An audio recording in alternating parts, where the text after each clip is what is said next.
Fala galera, tudo bem com vocês? Eu sou o professor Juliano, sou professor de História e vou conversar com vocês nessa nossa aula de agora sobre mudanças na sociedade brasileira, mais especificamente sobre dois assuntos, a questão religiosa e a questão militar. Professor, o que é isso? Vamos ver. A gente está falando nesse momento aqui de uma transição da monarquia para a república. Isso é uma mudança muito significativa. Perceba o sentido que faz o nosso título maior da aula, mudanças na sociedade. Nós temos uma alteração muito significativa na sociedade brasileira quando acontece ali a transição da monarquia para a república, tá? Que é a alteração nessa forma política que a gente vai ter. Para a gente poder chegar ali, para falar da questão religiosa e da questão militar, nós precisamos fazer uma genealogia, um retrocesso de alguns aspectos importantes aqui, uma retrospectiva de alguns pontos importantes. A questão religiosa e a questão militar são dois motivos para a proclamação da República no Brasil. Não são os únicos, mas são dois motivos muito marcantes, muito impactantes para o Brasil desse período que a gente tem aqui. Certo? Vamos lá. O que a gente tem aqui nesse finalzinho de segundo reinado? Tá? Vamos colocar aqui, ó. Fim. Artigo. O fim do segundo reinado. A gente não vai colocar já como título a proclamação da República, por causa que não é exatamente isso que a gente vai ver aqui. Nós estamos trabalhando com o fim do segundo reinado, com o que está acontecendo nesse período que a gente está estudando. Precisa lembrar do seguinte, meu querido, que o segundo reinado vai de 1850 até 1889. Nós vamos identificar algumas mudanças aqui dentro que vão levar, não é que elas tenham uma visão teleológica, né, da filosofia, de que as coisas já nascem com um princípio, com um objetivo que elas devem alcançar. Não é assim.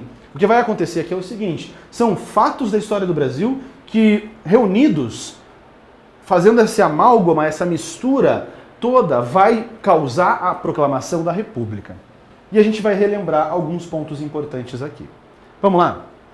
Primeira coisa importante que você tem que entender. O Brasil se mantém por muito tempo aqui ainda, durante todo o século XIX, escravista devido à chamada economia cafeeira, certo? Economia cafeeira. Qual é a mão de obra utilizada na maior parte das lavouras de café no Brasil? A mão de obra escrava. Então aqui nós temos a escravidão sendo um ponto muito importante. Outros aspectos importantes necessários para você. A gente tem uma guerra durante o segundo reinado, super importante, que é a chamada Guerra do Paraguai.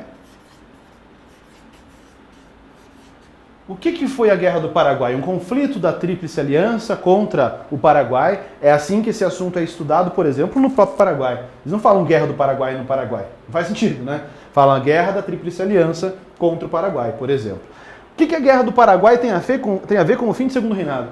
Ela vai ter uma relação com o fim da escravidão no Brasil.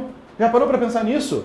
Quem que foi lutar na Guerra do Paraguai? Uma grande quantidade de soldados brasileiros eram negros africanos escravizados que foram para a guerra com uma promessa de que se retornassem vivos seriam libertos. Quase todos realmente são libertos, né? Só que não é apenas isso o ponto importante. Essa Guerra do Paraguai vai ter essa influência na questão da abolição, mas também tem uma influência na questão militar que a gente vai abordar já já. Outro ponto importante que a gente tem que entender aqui, galera, nós temos um contexto de segunda revolução industrial em que você tem pressões inglesas sobre o Brasil para que o Brasil proclame o fim da escravidão. Então aqui a gente tem pressões inglesas sobre o Brasil para que o Brasil acabasse com a escravidão. Tá, professor, mas e se o governo brasileiro pegasse e falasse: ah, Inglaterra, azar de vocês, cara, a gente não vai acabar com a escravidão nada, a gente que manda no nosso país, o que vocês estão querendo se intrometer? Por que o Brasil não toma uma decisão tão radical dessa forma? Porque quem é o país mais rico do mundo nesse período? A Inglaterra. E aí você vai tretar com a Inglaterra nesse período aqui? Você vai tretar com o principal parceiro econômico que o Brasil tinha, inclusive nesse momento que a gente está falando? Não. O Brasil sairia perdendo se estabelecesse uma ruptura tão grande com os ingleses nesse momento que a gente está estudando aqui. Por isso o Brasil vai levando ali a Inglaterra junto ainda. O Brasil é um país de maioria católica. O Brasil, o catolicismo, aqui, galera, não sei se você sabia disso, católico. Não, vamos colocar o católico, já coloquei o acento. O Brasil é um país católico por Constituição. Qual que é a Constituição que está vigorando no Brasil aqui ainda? A Constituição de 1824, outorgada, imposta pelo Dom Pedro I. Dizia que o Brasil era constitucionalmente um país católico. Aqui a gente estabeleceu alguns padrões para que a gente consiga agora analisar essas questões. Um outro ponto importante que a gente vai ter já vou colocar para vocês, é a própria abolição da escravidão. Abolição da escravidão.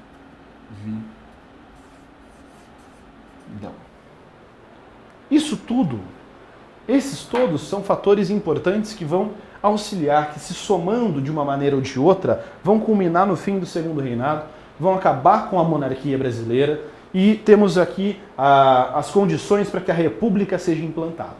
Vamos lá? Vamos ver aqui a questão religiosa e a questão militar depois de todo esse prognóstico que nós fizemos. Vem comigo. A questão religiosa, o que foi isso? O Brasil, galera, as coisas quando muitas vezes tem a chamada... Eu tenho um livro do Roberto Schwartz, que é um sociólogo brasileiro, chamado As Ideias Fora do Lugar. Dizendo que muitas vezes o Brasil tenta implementar ideias que vêm de fora, só que colocadas aqui não funcionam da mesma maneira. Um exemplo clássico disso, a divisão dos poderes em três, por exemplo, executivo, legislativo e judiciário. Quando foi colocado em prática em 1824, o que o Brasil fez? Cria o quarto poder. Executivo, legislativo, judiciário e moderador, que era o poder do imperador que fazia o que bem entendesse, quase com características absolutistas, né? E no Brasil, nós tínhamos, não sei te dizer se é no único país do mundo, mas é um dos principais, os padres da Igreja Católica tinham vínculo com uma instituição de poder que jogava meio que por baixo dos panos, que é a chamada maçonaria.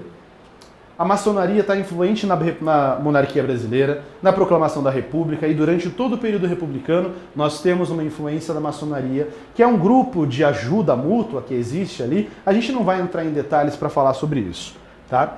E o que isso tem a ver com a proclamação da República no Brasil, com esse contexto todo? Vamos lá. Outro fator, desde o século XVI existia o padroado, privilégio concedido pelo Papa aos reis de Portugal e da Espanha para facilitar as ações de conversão de indígenas no Novo Mundo. Esse privilégio previa domínio da coroa sobre aspectos financeiros e jurídicos do clero secular e regular, mas também possibilitou o controle do governo sobre assuntos religiosos. Então você tem o governo brasileiro se intrometendo em algumas questões religiosas aqui nesse período. O padroado se manteve na política brasileira ao longo de quase todo o Segundo Reinado e gerou tensões entre igreja e Estado. Aqui vai rolar uma questão chamada ultramontanismo, que eram padres muito radicais que começaram a ter alguns atritos aqui contra o Dom Pedro II, tá? No século XIX, apesar da vigência do padroado, houve um movimento conservador no clero brasileiro, que é isso que eu estou comentando com vocês. Pela nomeação de religiosos com base em sua vocação e dedicação, e não com base em indicações políticas. O que é isso? O governo brasileiro, por causa desse padroado, indicava quem seriam os líderes da Igreja Católica no Brasil. Mas aqui a Igreja Católica falou não, a gente não quer mais intromissão do Estado brasileiro.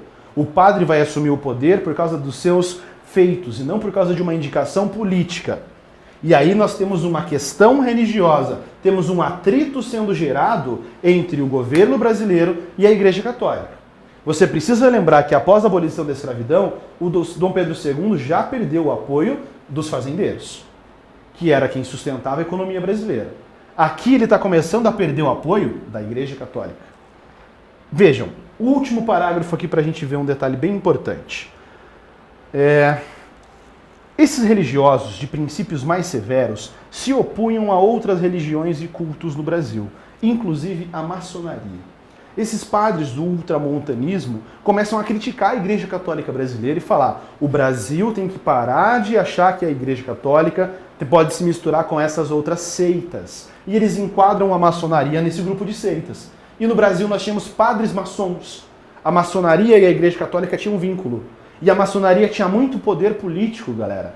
E aí vem uma ordem do Papa Pio IX, uma determinação que começa a condenar a maçonaria como sendo algo quase como que demoníaco.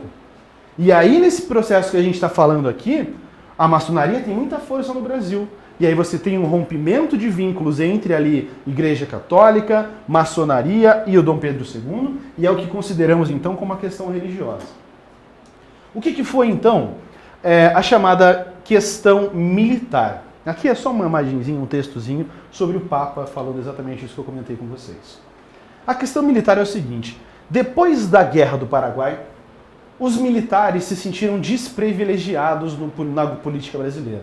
O Dom Pedro II prometeu fundos imundos para os militares se o Brasil vencesse a guerra. O Brasil vence, voltam para cá, não ganham nenhum aumento de salário nem nada disso.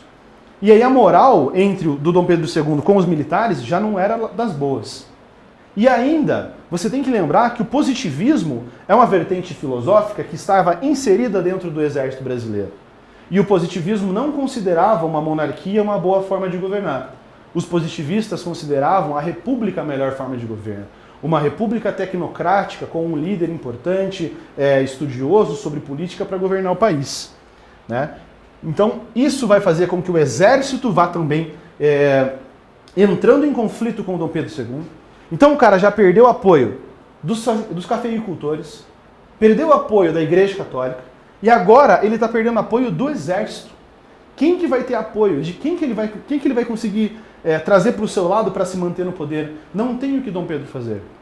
Não tem o que Dom Pedro II consiga fazer para conseguir se manter no poder nesse período aqui que a gente está estudando. Tá? Então, isso são fatores importantes que nós teremos aqui, que posteriormente levarão à proclamação da nossa república, que são esses fatores que o Dom Pedro II perdeu a sua base de sustentação, por isso teve que sair do poder. Certo, galera? Então, eu sou o professor Juliano, um forte abraço para vocês, bons estudos e até a nossa próxima aula. Tchau!